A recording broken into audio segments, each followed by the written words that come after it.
Eight question. एक matrix A दी है -2 -1 1 -1 7 4 1 -x-3। अगर ये सममित आव्यूह है तो एक x का मान ज्ञात करो। सममित आव्यूह का मतलब होता है कि a परिवर्त किसके बराबर होता है, a के। तो a परिवर्त निकाल लेंगे। a परिवर्त कितना हुआ, -2 -1 1 -1 7 -x 1 4।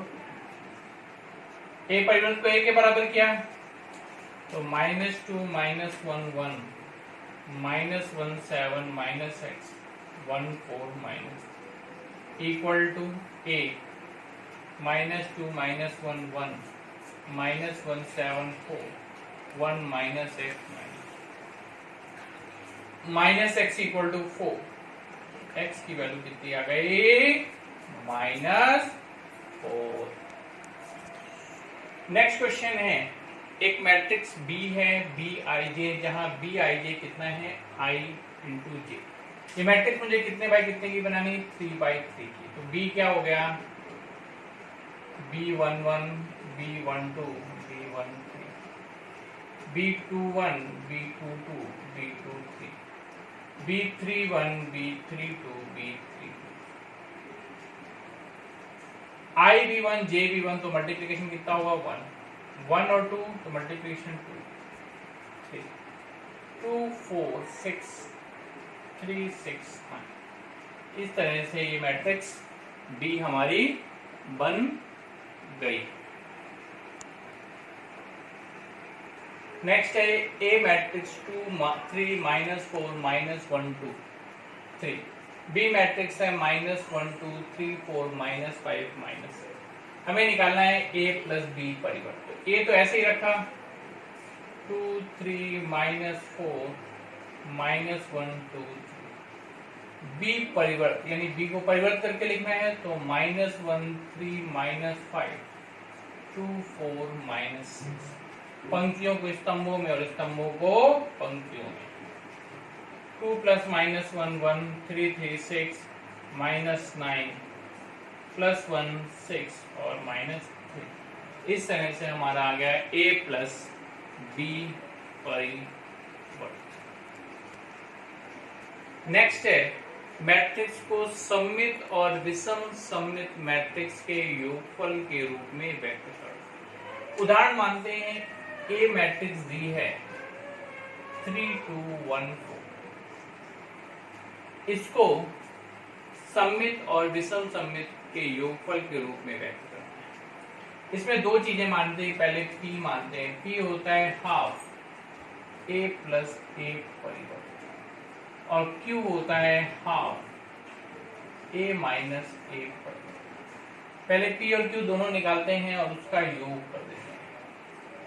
तो पहले P निकालते हैं, हाफ ब्रैकेट A लिखा 3 2 1 4 और इसका परिवर्त 3 1 2 4 हाफ 6 3 3 8। Q निकाला है हाफ A -A परिवर्त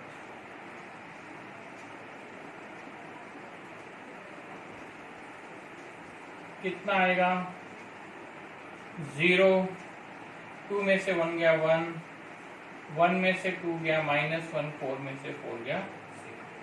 अब मुझे क्या निकालना है, P + Q। तो P + Q में क्या, इसको और इसको ऐड कर देंगे तो हाफ दोनों में कॉमन है। P लिख दिया 6 3 3 8 प्लस Q 0 1 -1 0 हाफ 6 4 2 8। 2 से डिवाइड किया 3 2 1 4। ये आ गया सममित और विषम सममित आव्यूह के योगफल के रूप में व्यक्त करना। इसमें सबसे पहले क्या करते हैं, जो हमें आव्यूह दिया जाएगा उसमें दो चीजें निकालते हैं, पी और क्यू। पी का मतलब होता है हाफ ए प्लस ए परिवर्त, फिर दूसरा निकालते हैं क्यू, ए माइनस ए परिवर्त। हमारा सममित और विषम सममित के योगफल के रूप में क्या होता है, पी प्लस क्यू। सबसे पहले पी निकाला, हाफ बाहर कर दिया, ए और ए परिवर्त जोड़ा, फिर क्यू निकाला, ए माइनस ए परिवर्त, फिर दोनों को जोड़ा, दोनों में हाफ आ गया तो बाहर ले लिया, फिर पी प्लस क्यू, हाफ बाहर है, ऐड किया और 2 से भाग कर दिया। इसमें ज्यादातर आंसर ए मैट्रिक्स ही आता है। क्वेश्चन नंबर 10, एक मैट्रिक्स ए दिया 2 1 1 -1 0 2 0 1 3। पहले क्वेश्चन कह रहा है कि प्रूफ करो, यानी सिद्ध करो कि ए परिवर्त का परिवर्त वापस से क्या आएगा, ए। तो कैसे करेंगे, सबसे पहले ए परिवर्त निकालेंगे। ए परिवर्त कितना हुआ, 2 -1 0 1 0 1 1 2। अब ए परिवर्त का परिवर्त किया, कितना आया, 2 1 1 -1 0 2 0 1। ठीक है, जो मेरा ए था वही आ गया, यानी क्वेश्चन का पहला भाग कंप्लीट हुआ। ठीक है, सेकंड क्वेश्चन में है कि a प्लस ए परिवर्त एक कैसा अवयव है, सममित अवयव। मैंने a प्लस ए परिवर्त को b मान लिया, तो b निकालें। b का मतलब a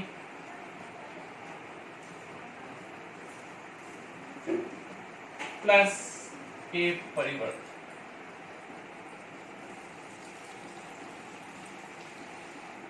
दोनों को ऐड करते हैं, 2 2 4 0 1 0 0 3 1 3 6। अगर b का परिवर्त b आ जाए तो ये सममित अवयव हो गया, तो b परिवर्त निकालते हैं। b परिवर्त क्या हुआ, 4 0 1 0 0 3 1 3 6। देखते हैं क्या b परिवर्त b आया। देखिए 4 0 1 0 0 3 1 3 6, यानी b परिवर्त इक्वल टू b, यानी कैसा, ये एक सममित अवयव हो गया।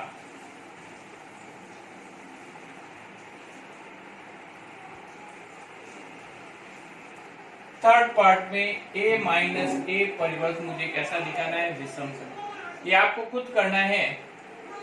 a माइनस ए परिवर्त को मैंने c मान लिया, यानी a में से a परिवर्त सब्ट्रैक्ट करेंगे, उसको c बताएंगे मैट्रिक्स। अगर c परिवर्त माइनस का c आ जाए तो विषम सममित होगा। ये क्वेश्चन आपको करना है, मैं इसका ये पार्ट करता हूँ, फोर्थ पार्ट। a इंटू ए परिवर्त को मुझे सममित अवयव सिद्ध करना है।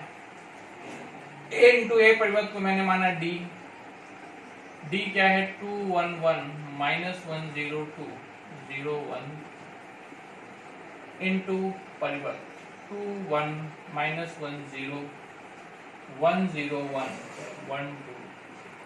इसका परिवर्त कर दिया, दोनों को मल्टीप्लाई करता हूं। 4 1 प्लस 1 -2 0 प्लस 2 0 1 3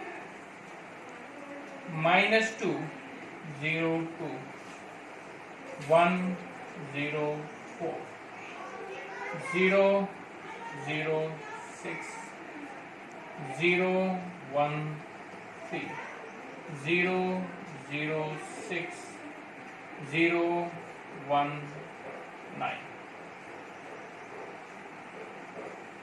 6 0 4 0 5 6 4 6 10।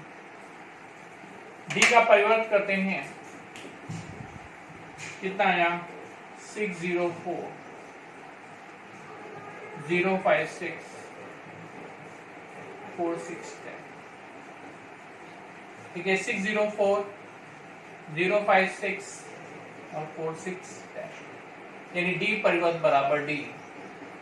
तो कैसा हो गया, एक सममित। इसी तरह से आपको इसका नेक्स्ट पार्ट खुद करना है।